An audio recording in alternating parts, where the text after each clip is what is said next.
Berdasarkan pengamatan saya dan juga penelitian dan pembelajaran saya, kurang lebih ada 5 hal yang membuat orang Katolik itu toleran.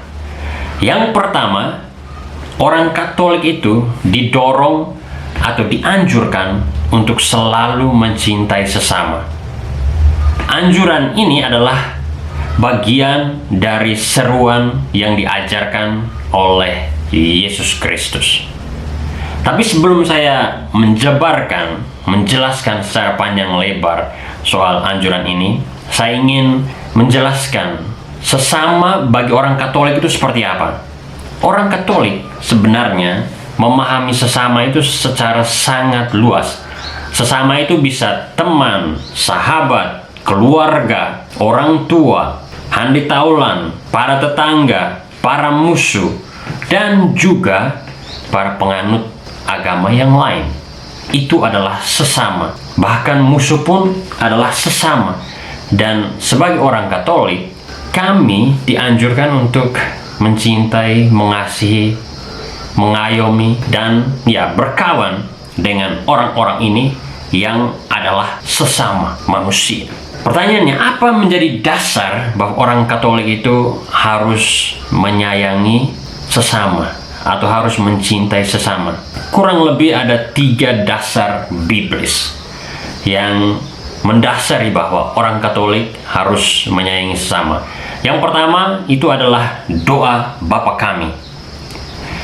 Doa Bapa Kami itu ada sebuah penggalan yang mengatakan bahwa jika kamu mengampuni kesalahan orang lain, maka Bapa di surga akan mengampuni kesalahan kamu. Itu bisa dilihat di Alkitab, di Injil Lukas bab 11 ayat 2-4, atau Matius bab 6 ayat 9-13. Pendasaran yang lain atau pendasaran biblis yang lain adalah bahwa dalam kitab suci orang Katolik itu ditegaskan bahwa Allah adalah kasih.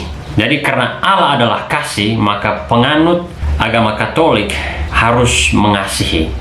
Dan untuk mengasihi Allah, orang Katolik itu juga harus mengasihi sesama. Kalau orang Katolik hanya mengasihi Allah dan tidak mengasihi sesama, maka dia sama saja tidak mengasihi Allah. Itu didasarkan pada 1 Yohanes bab 4 ayat 19 sampai bab 5 ayat 4. Itu pendasaran biblisnya, bahwa jika Anda bilang Anda mengasihi Tuhan, maka Anda harus mengasihi sesama. Kalau Anda tidak mengasihi sesama, maka Anda belum bisa dikatakan mengasihi Tuhan. Alasan biblis yang ketiga itu adalah bahwa Yesus mengatakan bahwa hukum yang terbesar di dunia adalah hukum cinta kasih. Di bawah hukum cinta kasih itu bergantung hukum-hukum yang lain, tetapi hukum yang terbesar itu adalah hukum cinta kasih. Itu Anda bisa lihat dalam Matius bab 22 ayat 37-40, atau Markus bab 12 ayat 30, atau Lukas bab 10 ayat 27. Ya, di situ dikatakan bahwa hukum yang terbesar adalah hukum cinta kasih. Ya, itu alasan pertama bahwa orang Katolik itu kelihatan lebih toleran dan inklusif, karena mereka selalu dianjurkan baik oleh hierarki gereja maupun oleh kitab suci agar selalu mencintai sesama.